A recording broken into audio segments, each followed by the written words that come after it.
greater use of NBS in an insurance context. And yeah, the question is, where next for us? So we thought we'll invite 2 quick input presentations from a broker and a risk management data and analytics provider. And then at the end, I want to bring in one perspective, because we've been really talking about this in the context of mostly developing countries. But sector community has also engaged, or is about to engage, in a European project. And a colleague of mine who is leading that will say a few words, because I think it's also really good to have that geographic and sort of cross-learning approach there. So with that in mind, and with a quick look at the clock, because it feels a bit rushed, but we are a bit under time pressure. Over to you, Maya. I think you're first. Maya from Willis Towers Watson. Thank you for joining. Thank you, Swenja, and hello, everyone. My name is Maya, and I'm thrilled to speak to you all today and participate in this workshop. I'm going to briefly discuss the role of insurance, particularly for how it can enable the protection and restoration of nature-based solutions. So it's well established with this group that ecosystems need to be conserved for all the benefits they provide to nature and people, and that we need to channel investment and close the protection gap for NBS and the communities that they support. And what Christian so eloquently captured earlier is that insurance acknowledges there is an asset that needs to be protected against a specific threat. And it's only once you can understand that asset and the risks that it faces that you can unlock finance for its protection.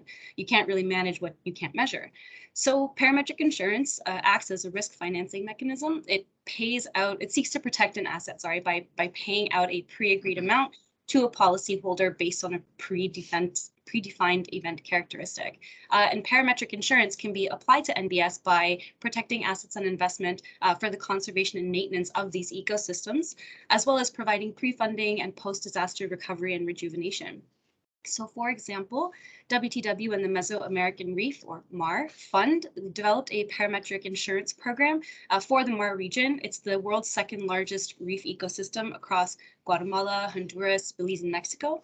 And the program ensures the MAR's coral reef ecosystem following major events like a hurricane to provide rapid response mechanisms. This includes quick payouts to enable reef brigades who actually go out after an event and clear the debris and reattach coral fragments on the reef so it can bounce back quickly. And there's tremendous value in doing this sooner than later so that the reef can bounce back in full form. So WTW is a risk broker. We place risk rather than price it, but using our experience dating back to essentially the foundation of the insurance industry, we aim to achieve the best price for our clients by really using robust data and novel analytical approaches to capture the modeled losses, because a parametric insurance program is only as strong as the data that underpins it. And we use key gating criteria to assess potential vulnerability or usefulness of a product. And that plays a huge role in determining the price that it'll get in the market. So this gating criteria includes an objectively and independently measured parameter that's readily available in real time to use as a basis for the index or a trigger, a robust view that can be obtained and defended as to the frequency and severity of the characteristics of that parameter based on past behavior. So we'd like to look at the past 20 plus years and with good quantification of the direction it's likely to go in the future. And then lastly, the establishment of economic consequences to the events for which the parameter or the index is going to capture, and how it can actually be alleviated by an insurance payout as soon as it happens. So the insurance product really needs to address a large chunk of the risk pie that specific asset is facing. And when we use those 3 criteria and we address them, we're able to demonstrate that the physical parameters that we've selected to capture risk are a good proxy, and they can also correctly capture the level of basis risk. So if we are unable to establish meeting that criteria, it becomes difficult, if not impossible, to have an underwriter accept the risk and get a good price in the market, which is what we strive to do for our clients and actually serve their needs. So just going back to the MAR example, we use this key gating criteria to develop the cyclone reef damage model, and that captures hazards like maximum wind speed, vulnerability, and then exposure, for example, the percentage of reef cover. And once we've established this model, we were confident to take the program and its underpinning analytics to the market to be accepted by the ultimate risk taker and achieve the best price. And just in terms of vulnerability, one thing we talked about specifically in our breakout room is trying to use community level data to really enrich our data piece on this. So just to wrap up, insurance is actually a very effective way to approach risk understanding and the risk financing of nature-based solutions. In particular, parametric insurance helps provide liquidity for the conservation and the maintenance of ecosystems and enable additional investment mechanisms down the line. And alongside this dedicated funding, insurance can provide faster and more rapid response times following a major climate event where the value of NBS restoration is at its peak. And the more and more we're able to quantify the risk to NBS, the goal is that it will be more effective to protect, restore, and maintain them through insurance with the ultimate benefit to nature, people, and wealth. That's all for my presentation. And Swenja, whenever it's best, I'm happy to answer any questions. Thank you. Thank you so much, Maya. I mean, I would love to get a reaction from an insurer at some point. I don't know if we have time, but I mean, the question would be, you know, if you're being presented with this, if you have NBS kind of in action, you know, what does this mean for, you know, the insurance price and how, you know, what sort of assurances do we need to actually start pricing this in? Or you know, maybe it is more a question of making sure that all our models capture it. And that's kind of the segue, I think, to you, Robert, because obviously RMS is providing a lot of, you know, the models that insurers use and brokers as well. So yeah, just share your thoughts on this with us. And thanks for your time. Okay, thank you. So I'm going to take a slightly different perspective, which hasn't really got a focus on stimulating insurance, but it's actually, I mean, it's something which I've been very interested in for the last few years, which is how to apply catastrophe models for a wide range of problems, including those beyond insurance. So, if, for example, apply catastrophe models to measure disaster risk reduction, how it's proceeding in a given country, or use models to actually measure the benefits of different adaptation strategies. So my proposal, I mean, we have the basic, what I call the grammar of the risk equation: hazard times exposure times vulnerability equals risk. And I mean, I've always been very interested in actually what could be done to bring nature into the perspective. And have sort of thought that actually this question in the risk equation, what do we mean by the exposure and how is it measured? And I think my sort of recommendation is to actually not try and roll everything up into one package to start with, not try and actually monetize everything, but actually acknowledge that that if we're looking at nature, then we should start from a slightly broader perspective. So my proposal is that there are really three definitions of exposure which could be employed in actually evaluating nature itself. And the first of these is what I call nature itself, how it's classified, the diversity, the biodiversity in particular of nature. I mean, if you turn the problem round of what we're confronting and looked at it from the perspective of nature itself, so you look sort of back on humans from the perspective of nature, then one can use a risk-based perspective to think about, you know, the impact of nature on all sorts of activities. They could be natural activities like drought or fire. They could be human activities like development and agriculture, for example, or the construction of a new tourist resort.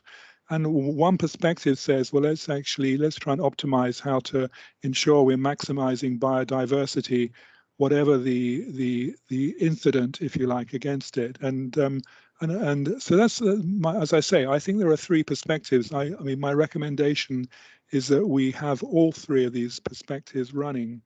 The second, which we've heard from a number of times today, is about human health and welfare itself as influenced by nature. And I think this is a really powerful topic. And again, I mean, there's obviously a temptation to reduce it down to economic value as quickly as possible. But I think to hold it Before we do that, we clearly do need to do that, but before we do that, to actually think through the natural benefits on human health and welfare, and actually keep that in some metric which is not initially money, but one could determine what that is in terms of health. Could be measured in terms of active years of people exposed to and experiencing nature, for example.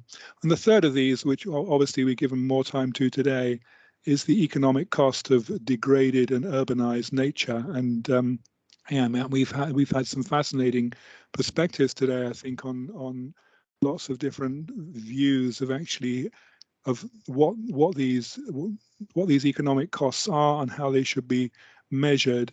As I say, in terms of what is the hazard, so in terms of the risk equation, what is the exposure? I mean, my recommendation is, I think there are 3 different varieties of exposure here. Let's not collapse them all together to start with. We may want to do that in a while.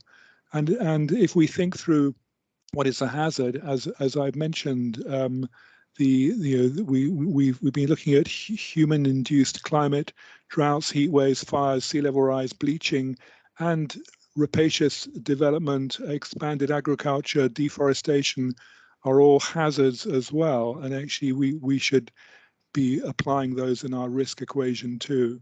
And actually calculating the appropriate vulnerability. The vulnerability is something which you calculate once you're clear what is the exposure, and once you're also clear what is the hazard, and then it's the impact is a combination of the hazard and exposure, how they come together.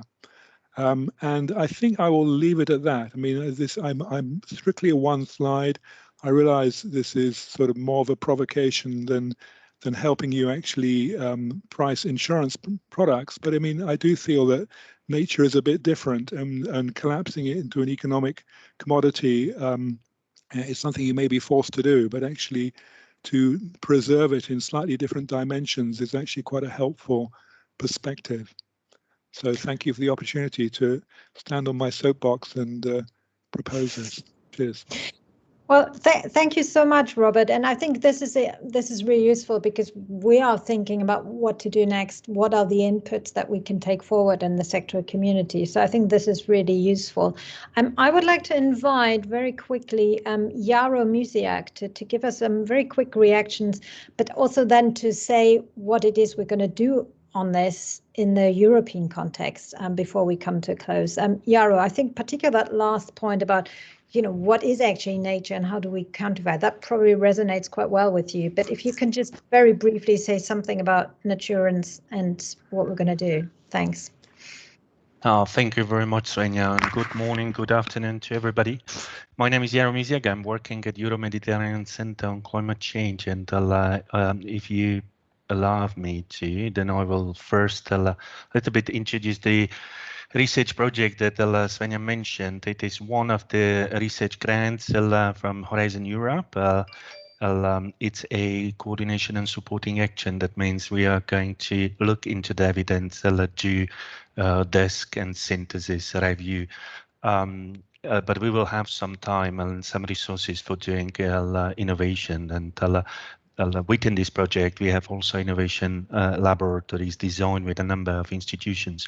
But what we really want to achieve in this project is to examine the technical, financial, and operational feasibility of insurance or financial schemes for financing the nature-based solution or protecting ecosystem services. Then, as a coordinating and supporting action, we will do exactly what Swenja and everybody else is doing here, so stimulate dialogues and knowledge sharing and exchange about what is feasible and what is not. And finally, and this is our level of ambition, which is higher, we would like to elaborate and promote adoption of principles and performance matrices and recommended approaches to establish this type of schemes, financial schemes, but also show the performance of nature-based solution for the purpose of risk transfer and financing. What is interesting in our approach is that we built on a number of research networks, and we have managed to connect to networks on nature-based solutions like the PEDA partnership on environment and disaster risk reduction, but also many others. The knowledge networks on sustainable investments, insurance and risk transfer. And there we work again with number of networks, including ClimateWise, including MCII and so on. And we work also with knowledge networks on risk assessment and management, including the risk network of IOPA, the European regulator on insurance and pension funds.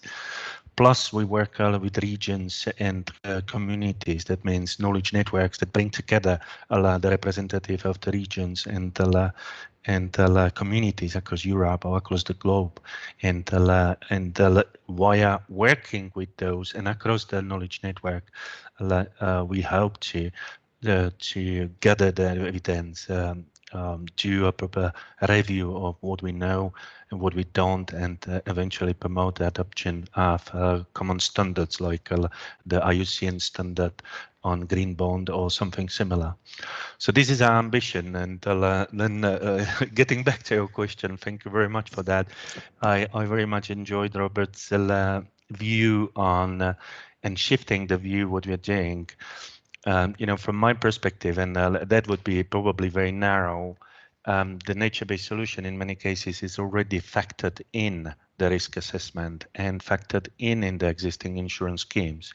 So from the perspective of Robert's degrading nature, so what we are, when we invest in insurance of ecosystem services, in many cases, we simply show the cost to the people, the marginal cost of further degrading the nature. Right, you add additional cost element, right? If you have to care for something that you have taken for granted for a long time, so this is an additional cost component in your risk evaluation scheme, right? So if you lose the coral reef in Mexico, that means your damage will be higher.